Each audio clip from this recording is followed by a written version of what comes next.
What is going on, guys? It is your boy Cash, and it is time to do So You Can Skip Reingar's Chaotic Full Moon Festival. Hope you guys have been doing good in your summons and all that other good stuff. As you can see, I haven't touched this whatsoever. I promise to get this video out for you guys today. If I can edit it within a few hours. If not, I'll have to pop it up like something early in the morning. I do apologize. If that happens, I'm going to try my best because I have no idea how long this first chapter is. As we all know, this is going to be a 3-week event, and as we can see, you could probably guess from the intro all the characters that are going to be involved. But without further ado, skidamarinky dinky doo, let's get into it. And if this is your first So You Can Skip, the goal here is that I will record myself going through the entirety of the story, and I will only showcase what is deemed, in my opinion, important. So let's get into it. When Bazaar commissions Yuna to make machinery for use in Severa's Full Moon Festival, she decides to search for selenite to decorate the machinery with. So we already start off. It is Yuna and Karen, and they're just talking about how they have to get the machinery that Bazaar ordered to the Full Moon Festival. Are we getting some Yuna backstory here? Uh-oh. And here it is, the nice little intro. Act 1, Girl from Another World. So pretty much basically so far, Karen went out to get some volunteers to help Yuna to collect the selenite, and she's got Zerato, Adley, and Shuri so far to help her on this very uninteresting journey. Oh, she's getting sad because they're complimenting her on all the things that she's done so far, and she feels like she really hasn't done anything. I almost make it seem like it would be cool. Would you guys actually want a story when you go to Yuna's world, which seems to be technology driven, or she could have became technology driven after she came to Reingar, but I'm assuming her knack for technology came from her old world. That's why she has a cell phone, she has tuna, she made the cannon in her S3 animation. I wonder if this actually could be another world to dive into. Maybe that would be episode 3. And I'm pretty much saying this so if it actually becomes true, I can reference this video and be like, ha, I told you motherfuckers. Oh, it is some backstory. My dad was a scholar who studied space-time in different dimensions. After a lifetime of research, he finally succeeded in opening a gate connected to this world. But at the very moment his dream came true, a monster came out of the gate and devoured him. Oh my god. I told my mom and the police what I saw, but they refused to believe it. Everyone brushed it aside, saying I made it all up. That's so weird. I guess that's, oh, no one would ever listen to me. I mean, why would they listen to?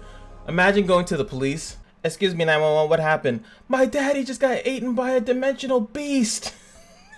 Sorry, ma'am. Are you on drugs? No, I'm not on drugs. It came out of the dimension gate and it ate my father. Okay.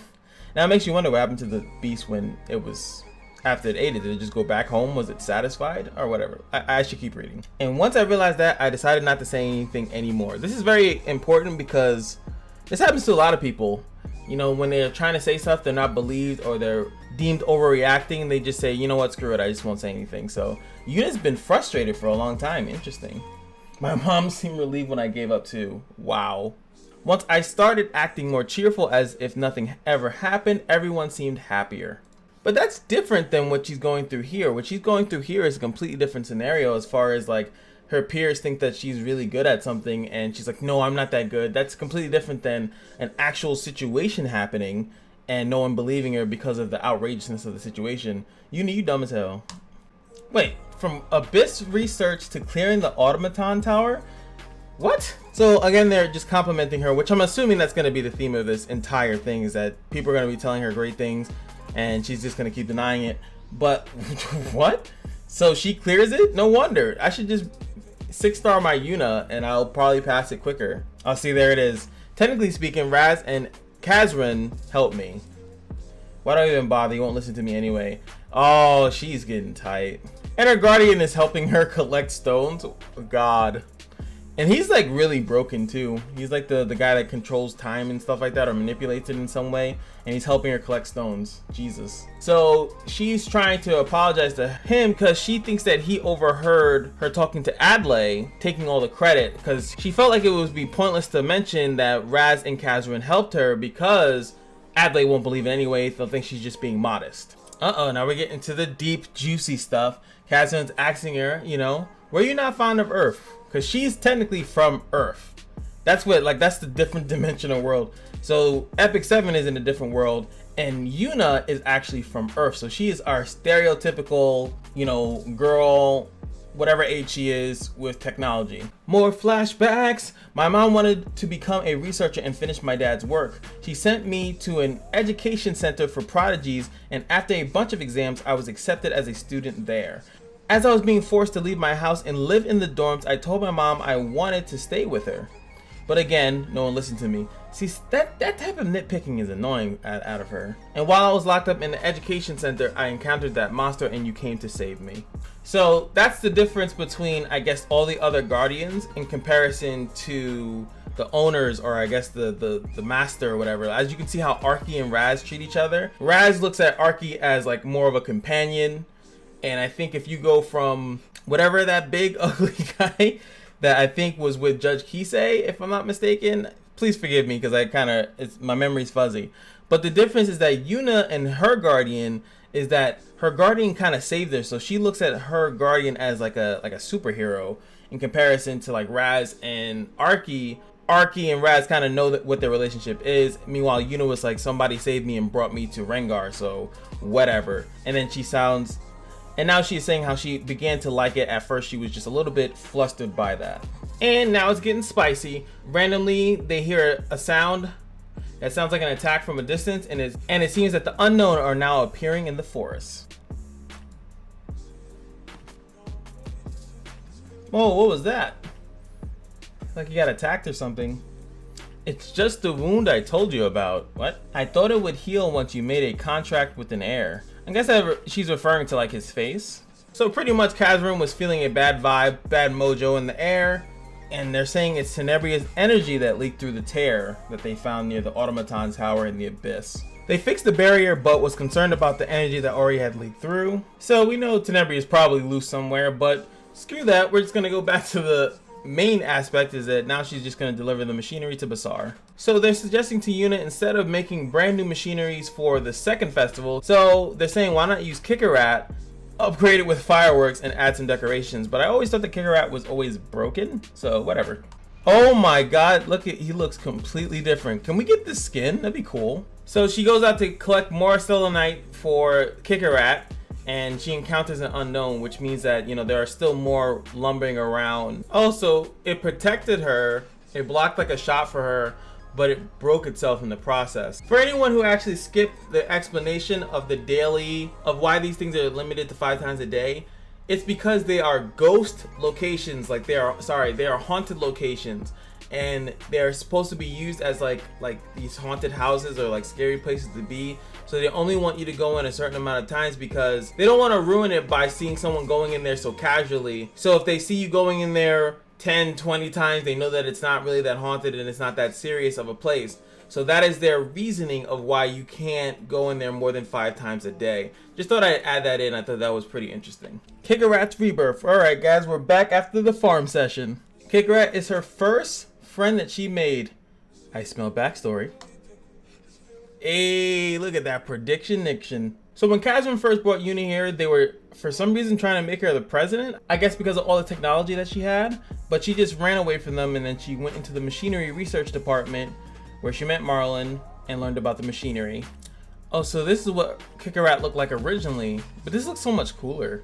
Alright, looks like she finally fixed Kikarat. So I guess that's the reason why they call him the V2, because the other one is the original model, and then this is the model that she made after getting better with it. And Maya asks why it's been equipped with a machine gun for the fireworks. There we go. So they were, I guess, capturing slimes. They were making slimes, and then when they were trying to sell, they were going to sell the slimes.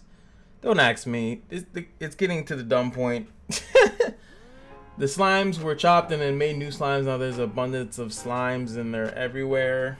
So Yuna's theorizing that the slimes are somehow being influenced or manipulated by Tenebria's energy. And Yuna doesn't want to tell Kazran because she feels as she can handle it pretty much herself and doesn't need to get him involved. So the slimes were getting out of control, and then all of a sudden Karen and Kazran appear before Yuna to help her out. Ooh, Kazran with the super facts. You always make me do chores for you, yet when you need my help most, you hold back. Why? That is super facts. You make me do like this stupid. Never mind, let's focus on getting rid of the slimes for now. Don't worry, we'll just extend that reasoning for a little bit longer. I've reverted the machine's time back to before it was activated. It won't produce any more slimes now. This guy is broken. Oh, here we go. Some self-loathing. The good old classic. Yuna is definitely just a very unconfident person. She is actually like, you know, like almost like what we see in today. And it's funny, she's from Earth, is that she's a person. She's bubbly and great on the outside, but deep down inside, she's dealing with so much stuff. And if she were just to be honest, and that's actually a problem I have with, you know, the society as a whole, is that people are not honest. If people were more honest, the world would be such a better place. But so many people have to lie. Too many lies. Yuna's finally explaining that she thinks Tenebria is involved with the machines malfunctioning and the slimes being a little bit different. And Kazran is starting to theorize that maybe the barrier that was containing her energy didn't break naturally. It might have been something else. I took a walk near the school and found evidence of experiments with magic that can break barriers. Uh-oh, so someone else is involved. Could it be Auxiliary Lot? Could that have been him? He does have a AoE silence. I don't know if that plays into anything. This is very classic detective work. If the culprit realizes that we know someone tried to steal the energy, they will begin to act more carefully, making it harder for us to find them. This is the same thing like when you find or you think someone is guilty, you just kind of watch and observe. You don't like start making quick moves to like make it obvious that you're onto them. Definitely an easier way to find a culprit or someone that's guilty by just allowing it to make it seem that they're not caught, making them overconfident, making them feel comfortable. Then they'll reveal themselves. I guess this is happening somewhere else. They split up all the people and now we're here with Azalea, as unimportant, and Rikaris, and she wants to win her trust.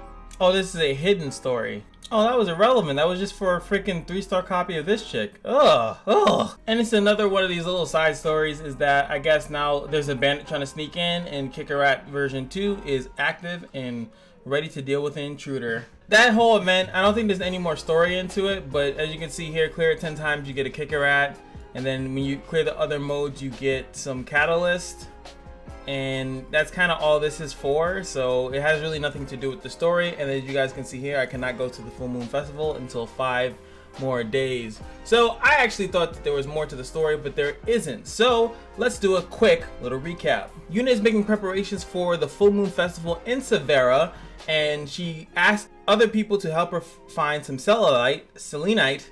I'll never know because they'll never say it in the game. If you have a pronunciation, feel free to leave it in the description that I probably won't say correctly no matter what. All these people are helping her. All of a sudden they find an unknown, they take care of the problem, and then another issue happens where a slime machine busts out and it starts making a bunch of slimes. Both of these incidents are seeming to deal with a leak or a rift or some type of break of the barrier that Tenebria's energy is being leaked into, I guess, the world. I don't know how to specifically say that. So now Yuna, Kazaran, her guardian, Hazel, and Karen are all working to find out as much as they can to find out who broke the barrier or weakened the barrier to allow Tenebria's energy to leak through. Also to see if Tenebria's energies has affected any more things before the Full Moon Festival goes off. There's also a Full Moon Festival in Reingar that is actually going on where I think all this is taking place. Meanwhile, the Full Moon in Severa, we don't know if we'll actually go over to that. We'll see how that plays out. So far, it's pretty cool. We also got some backstory from Yuna, which I definitely appreciate, to figure out what kind of character she is. She's from Earth. She's from home and true, unless some of you guys are aliens. Hashtag I'm an alien if you want.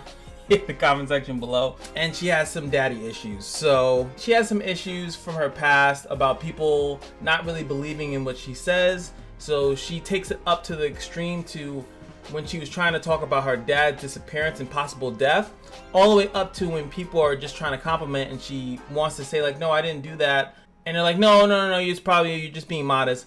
It still angers her. So it's crazy because also in the standard story, the regular story is that she had issues, not issues, I should say, but when Raz was disappearing, she was upset about that too. And you know, that was another thing. So you could tell that there's times where she's really unhappy and they don't really press onto that.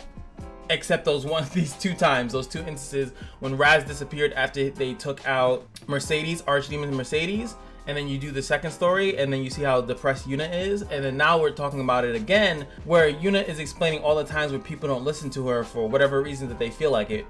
So it's kind of sad. I hope that we can find a more positive light to Yuna, because we, you know, it's you're a beautiful young lady. You should smile. That stupid thing that actually a lot of women hate, by the way.